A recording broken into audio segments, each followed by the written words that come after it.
Hello ladies and gentleman, ഏവർക്കും ഫുട്ബോളിലെ മറ്റൊരു വീഡിയോയിലേക്ക് സ്വാഗതം. ഗ്ലോബ് സോക്കർ അവാർഡ് കഴിഞ്ഞ ദിവസം പ്രഖ്യാപിച്ചിരുന്നു. ഫ്രഞ്ച് താരമായിട്ടുള്ള പോൾ പോഗ്ബയ്ക്ക് ബെസ്റ്റ് കംബാക്കിനുള്ള ഒരു അവാർഡ് ഗ്ലോബ് സോക്കർ അങ്ങ് നൽകി. എന്തിൽ നിന്നാണ് പോൾ പോഗ്ബ കംബാക്ക് ചെയ്ത് വന്നിട്ടുള്ളത്?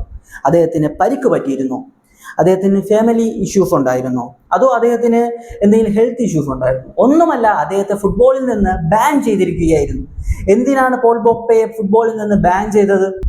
ഉത്തേജന മരുന്ന് ഉപയോഗിച്ചു എന്ന കേസിനായിരുന്നു അദ്ദേഹത്തെ ബാൻ ചെയ്തത്. 4 വർഷത്തെ ബാന് പിന്നീട് അദ്ദേഹം അപ്പീലിന് പോയിട്ട് 18 മാസമായിട്ട് കുറയ്ക്കുകയായിരുന്നു. ഇങ്ങനെ ഫുട്ബോളിൽ നിന്ന് ബാൻ ചെയ്ത ഒരു താരത്തിന് ഇതുപോലൊരു അവാർഡ് കൊടുക്കാൻ പാടുണ്ടോ? മുൻ ഫ്രഞ്ച് താരമായിട്ടുള്ള ജിമ്മി കാബോട്ട് പറയുകയാണ്, ഇത് ശരിക്കും കോമഡിയാണ്. ചില താരങ്ങൾ ജീവൻ തിരിച്ചു പിടിച്ച് കളത്തിലേക്ക് വന്നിട്ടുണ്ട്. അതുപോലെ തന്നെ ചില താരങ്ങൾ വലിയ പരിക്കുകൾ മറികടന്ന് കളത്തിലേക്ക് വന്നിട്ടുണ്ട്. എന്നാൽ നിങ്ങൾ ഈ അവാർഡ് കൊടുത്തിട്ടുള്ളത് ബാൻ ചെയ്തിട്ടുള്ള ഒരാൾക്കാണ്. ഫ്രഞ്ച് ക്ലബായിട്ടുള്ള RC ലെൻസിന്റെ ആദ്യ 11ലേക്ക് തിരിച്ചെത്തിയ മാത്യു യൂഡോ 4 ക്രൂഷ്യൽ ആയിട്ടുള്ള ACL ഇഞ്ചുറികൾ മറികടന്നാണ് താരം ഫ്രഞ്ച് ലീഗ് 1 ക്ലബായിട്ടുള്ള RC ലെൻസിനായി തിരിച്ചെത്തിയിട്ടുള്ളത്, അതും ആദ്യ 11. നബീൽ ബെൻഡാൽബ് ഫ്രഞ്ച് ക്ലബായ ലില്ലിയുടെ താരം, ഹൃദയാഘാതം വരുന്നു, അതിനുശേഷം നിരവധി മാസങ്ങൾ പുറത്തിരിക്കുന്നു, ജീവൻ തിരിച്ച് കളത്തിലേക്ക് എത്തി ലില്ലിക്ക് വേണ്ടി വിജയ ഗോൾ വരെ താരം സ്കോർ ചെയ്യുന്നു. ഇതുപോലെ കുറേയേറെ താരങ്ങൾ ഉണ്ടായിട്ടും പോൾ പോഗ്ബയ്ക്ക് എന്തിന് ഈ ഒരു അവാർഡ്, ഗ്ലോബ് സോക്കർ അവാർഡ് നൽകി എന്നതാണ് അദ്ദേഹത്തിന്റെ ചോദ്യം. ഒരിക്കലും ജിമ്മി കാബോട്ടിന്റെ ഈ ഒരു ചോദ്യം നമുക്ക് തള്ളിക്കളയാൻ കഴിയത്തില്ല. അദ്ദേഹം പറയുന്നതിലും കാര്യങ്ങളുണ്ട്. പോൾ പോഗ്ബയേക്കാൾ എന്തുകൊണ്ടും ഈ താരങ്ങൾ തന്നെയാണ് ഇതിന് ഡിസർവഡ് ആയിട്ടുള്ളത്. ഗ്ലോബ് സോക്കറിന്റെ വോട്ടിംഗ് സിസ്റ്റത്തിൽ 20% വോട്ട് ചെയ്യുന്നത് ആരാധകരാണ്. അതുകൊണ്ട് തന്നെ ആരാധക പിന്തുണ കൂടുതലുള്ള താരങ്ങൾ വോട്ടിങ്ങിൽ ജയിക്കുക എന്നത് സ്വാഭാവികമായിട്ട് സംഭവിക്കുന്ന കാര്യങ്ങളാണ്. ആരാധകരെ ഉൾപ്പെടുന്ന വോട്ടിംഗ് സിസ്റ്റത്തിൽ ആരാധക പിന്തുണയുള്ള ആളുകൾ ജയിക്കുക എന്നത് വളരെ സാധാരണമായിട്ട് നടക്കുന്ന ഒന്നാണ്. ഉദാഹരണത്തിന് 2022 വേൾഡ് കപ്പ് ലയണൽ മെസ്സിയാണ് വിജയിച്ചത്. 2022 ഏറ്റവും മികച്ച താരമാരാണ് എന്ന് പറഞ്ഞിട്ട് സോഷ്യൽ മീഡിയയിൽ ഒരു പോസ്റ്റ് ഇടുക, ലയണൽ മെസ്സിനെയും ക്രിസ്ത്യാനോ റൊണാൾഡോനെയും വയ്ക്കുക. ഒരു പക്ഷേ റൊണാൾഡോ ജയിച്ചേക്കും, കാരണം റൊണാൾഡോയ്ക്ക് കൂടുതൽ സോഷ്യൽ മീഡിയ ഫാൻസ് ഉണ്ട്.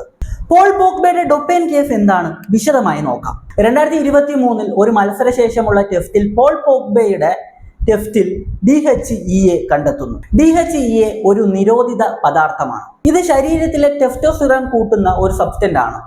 ആദ്യ ശിക്ഷ 2024 ഫെബ്രുവരിയിൽ 4 വർഷത്തേക്ക് പോൾ പോഗ്ബയെ ഫുട്ബോളിൽ നിന്ന് ബാൻ ചെയ്തു. പോഗ്ബ ഇതിന് അപ്പീലിന് പോകുന്നു. പോൾ പോഗ്ബയുടെ വാദം എന്താണെന്ന് വെച്ച് കഴിഞ്ഞാൽ, ഫ്ലോറിഡയിലെ ഒരു ഡോക്ടർ തനിക്ക് നൽകിയിട്ടുള്ള ഒരു പോഷക സപ്ലിമെന്റ് ആണ്. ഇതിൽ ഈ ഒരു നിരോധിത പദാർത്ഥം ഉണ്ടെന്ന് തനിക്ക് അറിയത്തില്ല എന്നതായിരുന്നു. പോൾ പോഗ്ബ ഇന്റൻഷ്യലി ചെയ്ത ഒരു കാര്യമല്ലാത്തത് കൊണ്ട് തന്നെ CAS പോഗ്ബയുടെ വാദം ഭാഗികമായി അംഗീകരിച്ചു. താരം അറിഞ്ഞുകൊണ്ട് ചെയ്തതല്ലെങ്കിൽ പോലും ഒരു പ്രൊഫഷണൽ പ്ലെയർ ഒരിക്കലും ഇതുപോലത്തെ സപ്ലിമെന്റ് എന്താണ് അതിൽ ഉൾപ്പെടുത്തിയിട്ടുള്ളതെന്ന് അറിയാതെ കെയർലെസ് ആയിട്ട് കഴിക്കാൻ പാടില്ല എന്നത് കണ്ടെത്തിയത് കൊണ്ട് തന്നെ 4 വർഷത്തെ ബാന് 18 മാസമായിട്ട് ചുരുക്കി. 18 മാസത്തെ ബാൻ കഴിഞ്ഞിട്ട് 2025 മാർച്ചിൽ പോൾ പോഗ്ബ തിരിച്ചെത്തി. ഫ്രഞ്ച് ക്ലബായിട്ടുള്ള AS മൊറോക്കോയ്ക്ക് വേണ്ടി താരം സൈൻ ചെയ്തു. അതിനുശേഷം കഴിഞ്ഞ നവംബറിൽ താരം കളത്തിലേക്ക് ഇറങ്ങുകയും ചെയ്തു.